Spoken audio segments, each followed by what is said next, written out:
नमस्कार साथियों, आप सभी का हमारे चैनल पर स्वागत है। आज हम कक्षा 12वीं केमिस्ट्री के अंतर्गत अध्याय 5 रसायन विज्ञान पढ़ेंगे। रसायन विज्ञान का 5वां चैप्टर चल रहा था हमने पिछले वीडियो में भाग 3 तक पढ़ा था।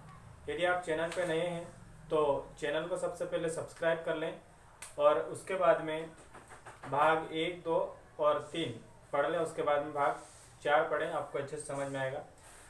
भाग 4 के अंतर्गत हम पढ़ेंगे क्रिस्टलाइड और कोलाइड।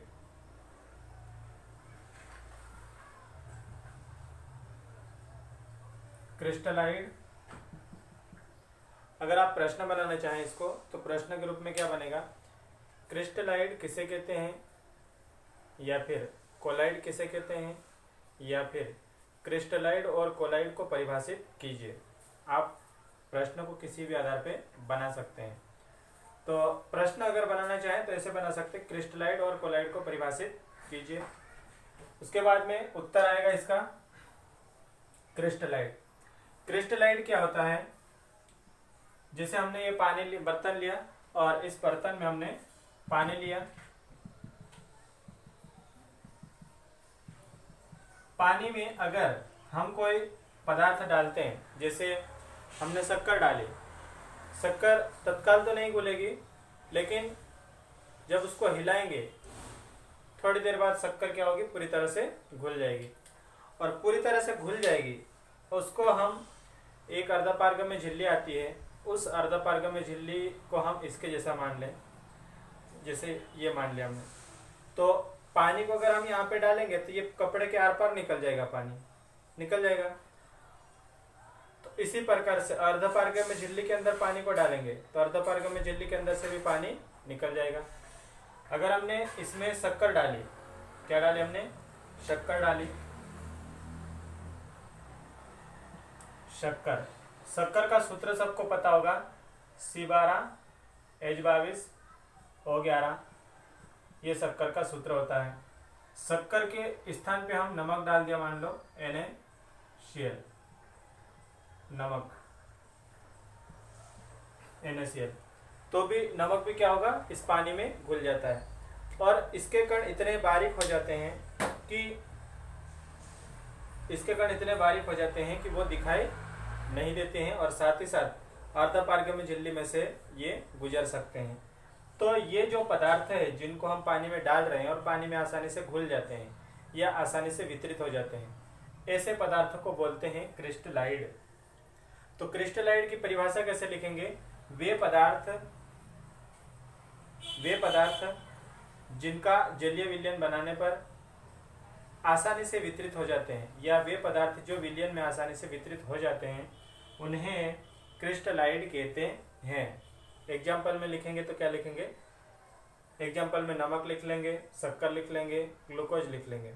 ये हो गई क्रिस्टलाइड की बात। अब बारी आती है कोलाइड की।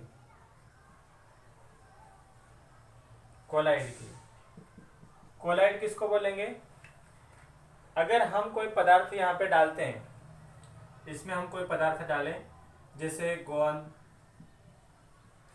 शहद, तो ये पानी में इतनी आसानी से घुलते नहीं हैं। और अगर घुल भी जाते हैं और उनको हम अर्धपारगम्य झिल्ली से गुजारेंगे तो क्या होगा, पानी तो इसके अंदर से आर पार निकल जाएगा, लेकिन शहद और गोंद क्या होगा, इसके ऊपर चिपक जाएंगे। तो कोलाइड किसको बोलेंगे, ऐसे पदार्थ जो विलयन में आसानी से वितरित नहीं होते हैं, या फिर यूँ कहें कि विलयन में कठिनाई से वितरित होते हैं तथा अर्धपारगम्य झिल्ली में से नहीं गुजरते हैं, ऐसे पदार्थों को हम कहते हैं कोलाइड। समझ में आई होगी आपको बात। क्रिस्टलाइड मतलब ऐसे पदार्थ जो विलयन में आसानी से वितरित हो जाते हैं और अर्धपारगम्य झिल्ली में से गुजर जाते हैं, जैसे कि नमक, शक्कर, ग्लूकोज आदि। और क्रिस्टलाइड वे पदार्थ होते हैं जो विलयन में कठिनाई से वितरित होते हैं और अर्धपारगम्य झिल्ली में से नहीं गुजरते हैं। तो उत्तर में पॉइंट डाल के लिखेंगे, आप पॉइंट डालेंगे क्रिस्टलाइड, उत्तर में पॉइंट डालेंगे क्रिस्टलाइड, डालो पॉइंट, लिखेंगे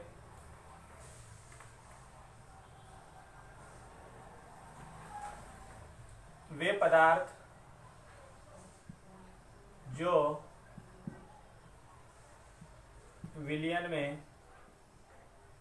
या किसी विलयन में, वे पदार्थ जो किसी विलयन में आसानी से, वे पदार्थ जो किसी विलयन में आसानी से वितरित हो जाते हैं, आसानी से वितरित मतलब घुलना बटना, वितरित हो जाते हैं, उन्हें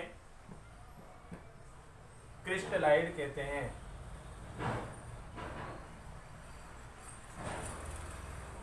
उन्हें क्रिस्टलाइड कहते हैं।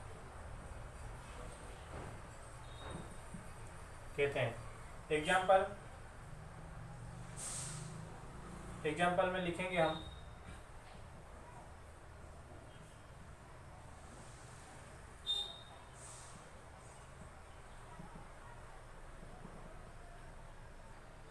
शक्कर का सूत्र C12H22O11।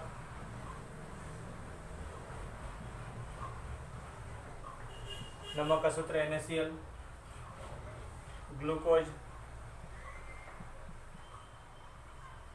ग्लूकोज का सूत्र मैं यहाँ लिख रहा हूँ C6H12O6।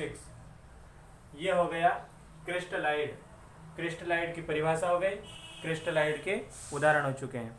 तो इसको उतार लो। फिर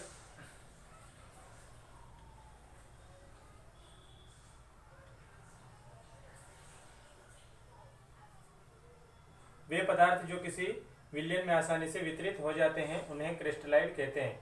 एग्जाम्पल में लिखा हमने शक्कर, नमक, ग्लूकोज आदि।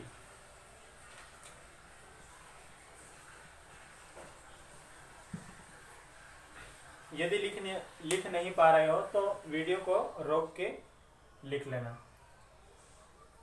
अब अगला पॉइंट पढ़े हम कोलाइड।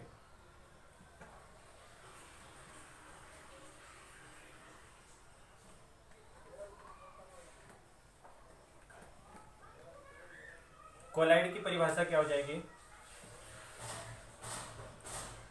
कोलाइड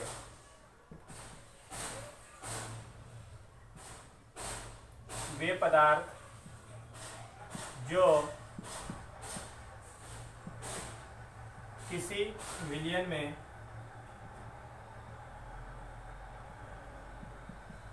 कठिनाई से वितरित होते हैं, किसी विलयन में कठिनाई से वितरित होते हैं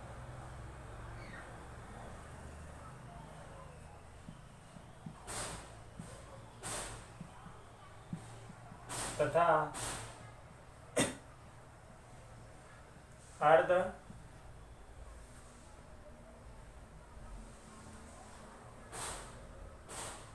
पारगम्य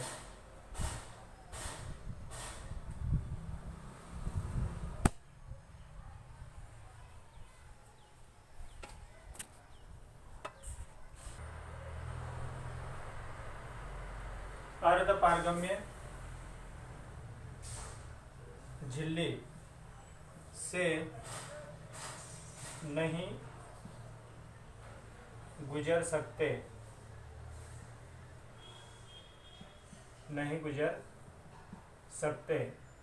हैं।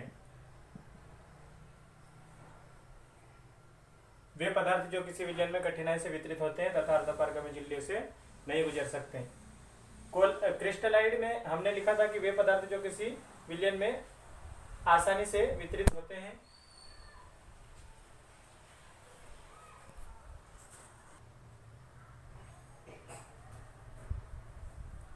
क्रिस्टलाइड में लिखा था हमने कि वे पदार्थ जो किसी विलयन में आसानी से वितरित हो जाते हैं। एग्जाम्पल में लिखा था हमने नमक, शक्कर, ग्लूकोज आदि, इस तरह से लिखा था। उसमें हमने एक पॉइंट हमारे से छूट गया था, कौन सा, कि उसमें जोड़ लेना वे पदार्थ जो किसी विलयन में आसानी से वितरित हो जाते हैं और अर्धपारगम्य झिल्ली में से गुजर सकते हैं। ये जोड़ना है, अर्धपारगम्य झिल्ली में से गुजर सकते हैं, उन्हें क्रिस्टलाइट कहते हैं। उन्हें क्रिस्टलाइट कहते हैं, इतना तो जोड़ रखा है। क्या लिखेंगे, वे पदार्थ जो किसी विलयन में आसानी से वितरित हो जाते हैं और अर्धपारगम्य झिल्ली में या अर्धपारगम्य झिल्ली में से गुजर सकते हैं। ये पॉइंट छूट गया था, शायद छूट गया था, मैं भी कंफ्यूज हूँ कि छूट गया था कि नहीं छूटा था। अब इसमें कोलाइड में लिखेंगे हम वे पदार्थ जो किसी विलयन में कठिनाई से वितरित होते हैं तथा अर्धपारगम्य झिल्ली में से नहीं गुजर सकते हैं। एग्जाम्पल लिखें इसका एग्जाम्पल क्या हो जाएगा, शहद, गोंद आदि। और दूसरे भी हो सकते हैं, शहद है, गोंद है, ग्लिसरॉल है, ये पदार्थ हो सकते हैं।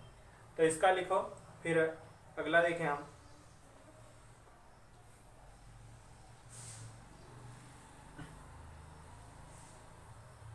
अगला पॉइंट, ये उत्तर खत्म हो चुका है क्रिस्टलाइट और कोलाइड के बारे में। अब बात करें हम कोलाइडी अवस्था।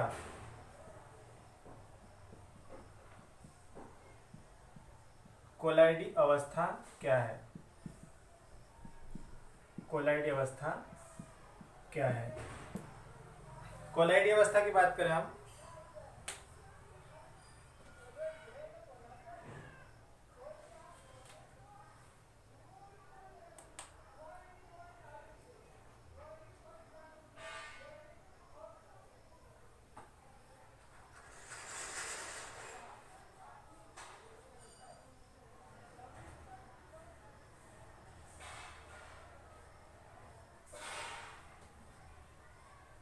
तो कोलाइडी अवस्था का उत्तर क्या बनेगा,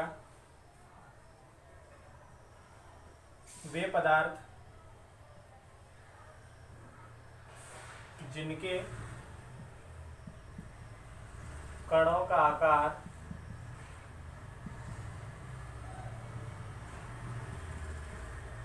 आकार याद रखना है, ज्यादा कुछ नहीं याद रखना है। कोलाइडी अवस्था या कोलाइडी कणों का आकार कितना होता है, वे पदार्थ जिनके कणों का आकार 1 नैनोमीटर, nm लिखा मैंने, 1 नैनोमीटर से 100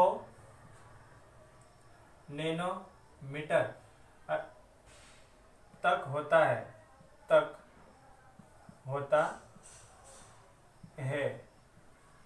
वे पदार्थ जिनके कणों का आकार 1 नैनोमीटर से 100 नैनोमीटर तक होता है, उन्हें कोलाइडी अवस्था कहते हैं। उन्हें कोलाइडी अवस्था कहते हैं। उन्हें कोलाइडी अवस्था कहते हैं। वे पदार्थ जिनके कणों का आकार 1 नैनोमीटर से 100 नैनोमीटर तक होता है, उन्हें कोलाइडी अवस्था कहते हैं। कणों का आकार याद रखना, 1 नैनोमीटर से 100 नैनोमीटर, है ना, 1 नैनोमीटर से 100 नैनोमीटर। तो आज के रोज इतना ही, आगे का भाग हम अगले वीडियो में पढ़ेंगे। ये अच्छे से लिख लेना, नोट्स बना लेना, और आगे फिर मिले हम। और वीडियो को अपने फ्रेंड्स के बीच में शेयर जरूर करें। धन्यवाद।